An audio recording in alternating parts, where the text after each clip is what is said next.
Hello my dear students, good morning. Welcome to online class of English and my YouTube channel English classes by Soni sir. Dear students, आप अच्छे से जानते हो हम लोग अध्ययन कर रहे हैं लेटर राइटिंग का, और पिछले कुछ वीडियोज में मैंने आपको एप्लीकेशन लेटर, एडिटर लेटर के बारे में बता दिया है। आज इस कक्षा में हम अध्ययन करने वाले हैं बिजनेस लेटर के बारे में कि बिजनेस लेटर क्या होता है। यानी पहले तो मैं आपको ये बता दूँ कि जब हम लोगों ने अध्ययन किया था लेटर के फॉर्मेट के बारे में, तो उस वीडियो में मैंने आपको बिजनेस लेटर के बारे में बताया था कि बिजनेस लेटर है वह किस किस के लिए लिखा जाता है, क्या कुछ अपन लोग इसमें लिखते हैं, उसकी चर्चा हम लोग आज करेंगे। लेकिन ये तो मैंने आपको बता दिया कि बिजनेस लेटर वो कितने प्रकार से लिखा जाता है। एक बार और देख लीजिए बेटा, आपका जो लेटर है बिजनेस, इसका मतलब होता है व्यवसायिक पत्र। क्या होता है? व्यवसायिक पत्र। बेटा, कोई भी व्यापार से संबंधित, किसी भी बिजनेस या व्यापार से संबंधित जो पत्र लिखा जाता है उसे हम बोलते हैं बिजनेस लेटर। समझ रहे हो? 2020-21 की परीक्षा की दृष्टि से बहुत ही महत्वपूर्ण प्रश्न है। इससे 2020-21 में आप ये मान के चलो प्रश्न आ सकता है। ये किस किस के लिए लिखा जाता है उसके लिए मैंने आपको पहले ही बता दिया था। या तो ये लिखा जाएगा for placing orders, for placing orders, या फिर किसके लिए लिखा जाएगा? फॉर रजिस्टरिंग कंप्लेंट्स, या फिर किसके लिए लिखा जाएगा? For making inquiries. यानी याद रख करके चलना कि जो बिजनेस लेटर है वो फॉर पैलेसिंग ऑर्डर्स के लिए लिखा जाता है। कोई भी ऑर्डर है, ऑर्डर करने के लिए किसी भी वस्तु का, फॉर रजिस्टरिंग कंप्लेंट्स के लिए लिखा जाता है, फॉर मेकिंग इंक्वायरीज के लिए लिखा जाता है। तो बेटा, ये जो आपका फॉर पैलेसिंग ऑर्डर्स और फॉर रजिस्टरिंग कंप्लेंट्स है, इससे संबंधित परीक्षा में प्रश्न पूछे जाते हैं। ये बात आपके अच्छे समझ में आई क्या कि बिजनेस लेटर है वह किस किस के लिए लिखा जाता है। एक और है इसमें for giving and asking information के लिए भी होता है, लेकिन स्पेशली हम लोग 3 ही प्रकार के लेटर्स इसमें अध्ययन करते हैं। याद रखना कि बिजनेस लेटर क्या होता है। मैंने आपको बताया कि किसी भी व्यापार से संबंधित लिखा जाने वाला पत्र बिजनेस लेटर होता है। अब बिजनेस लेटर को हम किस प्रकार से लिखते हैं, क्या कुछ उसमें अपन लोग इंक्लूड कर सकते हैं, उनकी चर्चा हम लोग करते हैं। लेकिन उससे पहले मैं आपको एक चीज़ बता देता हूँ, वो ध्यान देना। इसमें हम लोग एक नई बात और ऐड कर रहे हैं। वो कौन सी है? देखो बेटा, जब हम लोग लेटर का फॉर्मेट करते हैं तो लेटर के फॉर्मेट में मैंने आपको बताया था कि 1 नंबर पर क्या लिखा जाता है? सेंडर्स एड्रेस लिखा जाता है। क्या लिखा जाता है? सेंडर्स एड्रेस आपको लिखना होता है। फिर क्या लगाना होता है? आपको डेट लगानी होती है। क्या लगानी होती है? डेट। जिस दिन पत्र लिखा जाता है उस दिन की दिनांक लिखी जाती है। अब डेट के नीचे आपको या तो यहाँ पे ऐड कर देना है रेफरेंस नंबर, या फिर आपको वहाँ पे ऐड कर देना है लेटर नंबर। क्या है ये क्या है बेटा? स्पेशली वैसे ये जितने भी लेटर्स है उनमें लिखा जाता है, फॉर्म में लेटर में जो भी आपका रेफरेंस नंबर या लेटर नंबर वो लिखा जाता है। लेकिन हम लोग आमतौर पर जो बिजनेस लेटर है उसमें इसको लिखते हैं। बिजनेस लेटर में तो इसको लिखना ही होता है। कैसे? रेफरेंस नंबर या लेटर नंबर का मतलब क्या होता है? इसका मतलब होता है कि लेटर नंबर या रेफरेंस नंबर लगा देने से बेटा इससे ये चीज़ क्लियर हो जाती है कि इतने लेटर लिखे जा चुके हैं। जैसे मैंने लिख दिया कि रेफरेंस नंबर, और मैंने यहाँ पे लिख दिया 366, यहाँ मैंने लिख दिया ऑर्डर्स, और यहाँ पे मैंने लिख दिया 2020 और 21। समझ रहे हो मेरी बात? कैसे कि 365 लेटर, यानी 366 मैंने लिखा है। ये लेटर कितने नंबर पे लिखा गया है? 366। इससे पहले 365 लेटर है वो लिखे जा चुके हैं। तो आपको मतलब क्या करना होगा कि जब ये लेटर है, इस लेटर के बारे में जो भी ऑर्डर वगैरह आएगा तो उसमें आपको ये जो उसके लेटर नंबर दिए हुए मिलेंगे, तो आपको उसमें देखने की जरूरत नहीं पड़ेगी। आपको ये मिलेगा वहाँ पे 366 मिलेगा, तो आप तुरंत 366 का पेज उठा करके जो आपने लेटर लिखा है वो आप लोग देख लोगे। तो कहने का मतलब है ये रिकॉर्ड आपके पास होना चाहिए। किसके पास? जो सेंडर है। याद रख के चलना, लेटर को लिखने वाले व्यक्ति विशेष के पास में रेफरेंस नंबर या लेटर नंबर होने चाहिए, ताकि उसे पता चल जाए कि उसने कितने नंबर पे ये लेटर लिखा है। समझ गए मेरी बात? कोई दिक्कत है? अब देखो स्टूडेंट्स, उसके बाद में क्या आता है? Receiver's address. ये बात आपको मैंने यानी 2 लेटर अभी इससे पहले मैंने आपको पढ़ा दिया है, उन दोनों लेटर्स में मैंने ये बात आपको बताई है। रिसीवर्स एड्रेस में आपको एक चीज़ याद रख करके चलना, बिजनेस लेटर है, बिजनेस लेटर का जो रिसीवर एड्रेस है वो थोड़ा चेंज होता है। इसमें प्रतिष्ठान का नाम लिखा जाता है। कैसे? याद रख के चलना, किसी भी फर्म या प्रतिष्ठान का नाम जब किसी व्यक्तियों के नाम पर रखा जाता है तो उससे पहले आपको क्या लगाना होता है, मेसर्स लगाना होता है। समझ रहे हो मेरी बात कि बिजनेस लेटर में एक चीज ये ध्यान रख करके चलना, रिसीवर्स एड्रेस में हम लोग मेसर्स लगाते हैं। क्यों कि यदि किसी भी फर्म या प्रतिष्ठान का नाम जब व्यक्तियों के नाम पर रखा जाता है तो उससे पहले मेसर्स लगाया जाता है। कैसे, जैसे मैंने लिख दिया messrs Sharma and brothers, Sharma and brothers, कि किसी भी प्रतिष्ठान का नाम जब व्यक्तियों के नाम पर जाता है तो उससे पहले मेसर्स लगा देते हैं। मैंने लिख दिया मेसर्स मोहन एंड सन्स। समझ रहे हो मेरी बात, कोई दिक्कत है क्या? नहीं ना, ये चीज याद रख करके चलना। यदि मान लो उस प्रतिष्ठान का नाम व्यक्तियों के नाम पे नहीं रखा हुआ है तो उस कंपनी का नाम हम लोग लिख देंगे। उसके बाद में बेटा आपको पता है क्या लगाते हो आप लोग, सब्जेक्ट, सब्जेक्ट के बाद में क्या लिखते हो, सैल्यूटेशन। क्या लिखते हो, सैल्यूटेशन। बताओ कोई दिक्कत है क्या आपके इसमें? इतना काम आप लोग करते हो।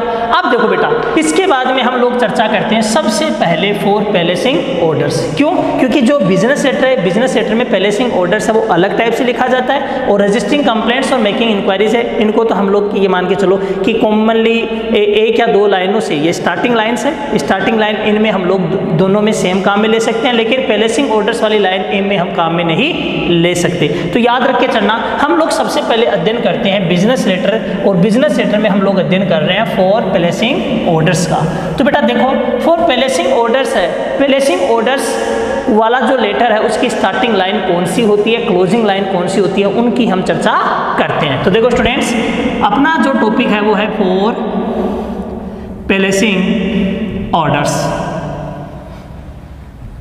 बेटा मैंने आपको बता दिया कि आपको क्या करना है, सेंडर से एड्रेस लिखना है, डेट आपको लगानी है, रेफरेंस नंबर आपको लिखना है, उसके बाद में रिसीवर से एड्रेस आपको लिखना है, उसके बाद में सब्जेक्ट सैल्यूटेशन आपको लगाना है, उसके बाद में आपको फॉर पैलेसिंग ऑर्डर्स है, इसके बाद में आपको फॉर पैलेसिंग ऑर्डर्स से संबंधित जो लेटर है उसकी शुरुआत निम्न में से किसी भी पंक्ति से आपको कर देनी है। या तो आप लोग ये लाइन लिख दीजिए, as we know that you are leading, या तो ये लाइन आप लोग लिख दीजिए you are leading, या फिर इसके बाद में आप लोग कौन सी लाइन लिख दोगे, याद रख के चलो। जैसे मैंने आपको यहाँ पे बता दिया कि this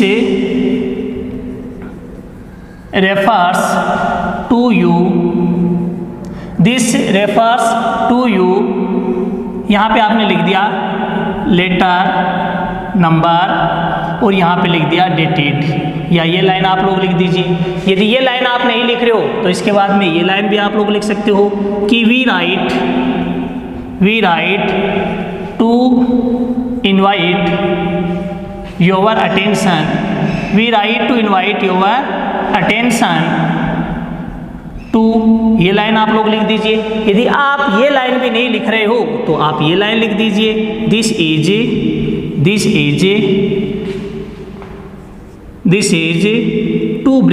is to bring your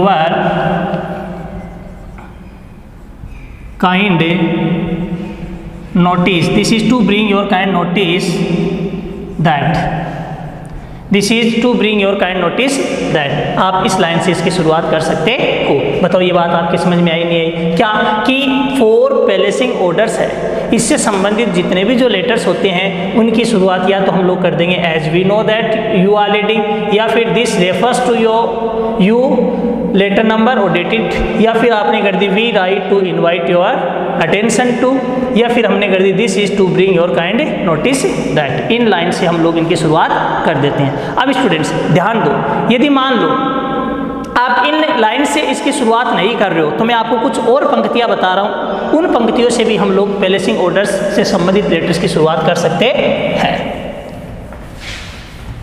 देखो अगर मान लो आपको मैंने अभी जो लाइंस बताई है उन लाइन से आप लोग इस लेटर की शुरुआत नहीं कर रहे हो तो मैं आपको कुछ और पंक्तियां बता रहा हूं, उन पंक्तियों से भी हम लोग लेटर्स की शुरुआत कर सकते हैं। कौन सा लेटर? For placing orders. तो डियर स्टूडेंट्स याद रख करके चलना। सबसे पहले मैं आपको बता देता हूं, यदि मान लो किसी भी संस्थान के द्वारा, किसी भी इंस्टीट्यूट के द्वारा किसी आइटम्स के लिए यदि ऑर्डर किया जा रहा है, किसी भी आइटम्स के लिए कोई पैलेसिंग ऑर्डर किया जा रहा है तो याद रख करके चलना, उसकी शुरुआत आपको निम्न पंक्ति से कर देनी है। वो कौन सी पंक्ति है? वो यह है, कि this is to inform you that your offer to supply, यानी क्या लाइन कि this is to inform you that your offer to supply of the name of items, the name of items to our school has been approved. इस line से आप शुरुआत कर दीजिए। कौन सी लाइन है कि this is to inform you that your offer to supply of the name of items to our school has been approved. इस लाइन से आप शुरुआत कर दीजिए। यदि मान लो किसी भी स्कूल्स के द्वारा यदि कोई भी पैलेसिंग ऑर्डर नहीं किया जा रहा है, किसी प्रतिष्ठान के द्वारा, किसी बड़ी कंपनी के द्वारा यदि कोई पैलेसिंग ऑर्डर किया जा रहा है, तो उसकी शुरुआत निम्न पंक्ति से आपको कर देनी है। वो कौन सी है कि I have seen the price list together with the rate of discount। इस लाइन से आप लोग उसकी शुरुआत कर दीजिए। तो डियर स्टूडेंट्स, सबसे पहले तो मैंने आप लोगों को बताया था, कुछ पंक्तियां पहले स्टार्टिंग में बताई थी कि आपको उन पंक्तियों से फॉर पैलेसिंग ऑर्डर से संबंधित जो लेटर होता है उसकी शुरुआत कर देनी है। यदि आप उन पंक्तियों से इसकी शुरुआत नहीं कर रहे हो तो निम्न पंक्तियों से आपको उसकी शुरुआत कर देनी है। ये तो किसी भी स्कूल्स, किसी भी इंस्टीट्यूट के लिए कोई ऑर्डर किया जाता है तब आपको इस लाइन से कर देनी है। यदि किसी प्रतिष्ठान के द्वारा कोई भी ऑर्डर किया जाता है तो उसकी शुरुआत आपको इस लाइन से कर देनी है। ये बात आपके समझ में आई क्या? कोई दिक्कत है क्या? नहीं ना। यानी आपको अपने पास से कुछ भी नहीं लिखना है, मैं जो कुछ बता रहा हूँ वो आप लोग लिखते जाइए। अब इसके नीचे आपको कौन सी क्या लाइन लिखनी है वो ध्यान से देखना। इसके नीचे आपको ये लाइन लिख देनी है, ये please send the items with proper shape and size या क्वांटिटी। ये लाइन आप लोग लिख दीजिए कि please send the items with proper shape and size या क्वांटिटी। फिर इसके नीचे आप क्या लिख दोगे? The items are given below. Item है वो नीचे दिया हुआ है। The items are given below, ये लिख करके आपको क्या बताना है? आइटम्स के बारे में बताना है कि आइटम कौन सा क्या है। तो उसके लिए आपको एक इंडेक्स बनानी है। उसके लिए क्या बनानी है कि इंडेक्स बनानी है, एक सारणी बनानी है। कैसे? उस सारणी में 3 चीज़ें आपको लिखनी है। 1 नंबर पे तो आपको लिखना है सीरियल नंबर, यहाँ पे आपको लिखना है आइटम्स। क्या लिखना है? आइटम्स। और यहाँ पे आपको क्या लिखना है? उसकी क्वांटिटी। क्या लिखनी है? क्वांटिटी।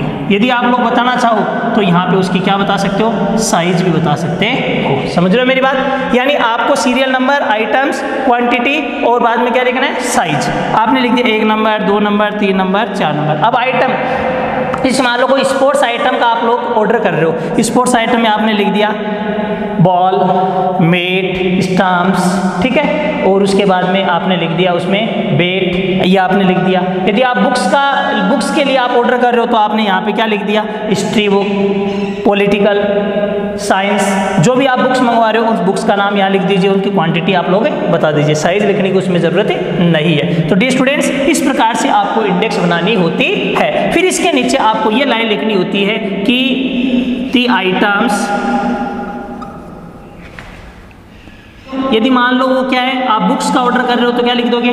बुक्स लिख दो। जो भी आपका आइटम है, जो भी आइटम का नाम है वो आप यहाँ पे लिख दीजिए। दी आइटम्स या बुक्स से मस्ट रीच बिफोर यहाँ पे डेट बता दीजिए कि इतनी तारीख से पहले ये आइटम या द नेम ऑफ आइटम पहुँच जाना चाहिए। यहाँ पे आप क्या लिख दोगे, द नेम ऑफ आइटम, कि इतनी तारीख से पहले ये आइटम पहुँच जाना चाहिए। फिर यहाँ पे नीचे आप लोग क्या लिख दोगे, थैंकिंग यू, क्या लिख दोगे, थैंकिंग यू, और योर्स ट्रूली सिंसियरली लगा करके आप लोग अपने सिग्नेचर कर दीजिए। इस प्रकार से आपका 4 पैलेसिंग ऑर्डर्स से संबंधित जो बिजनेस लेटर वो तैयार हो जाएगा। तो डियर स्टूडेंट्स, मैं आशा करता हूँ कि जो भी फॉर्मेट मैंने आपको 4 पैलेसिंग ऑर्डर्स से संबंधित लेटर का जो बताया वो आपके अच्छे से समझ में आया होगा। थैंक्स।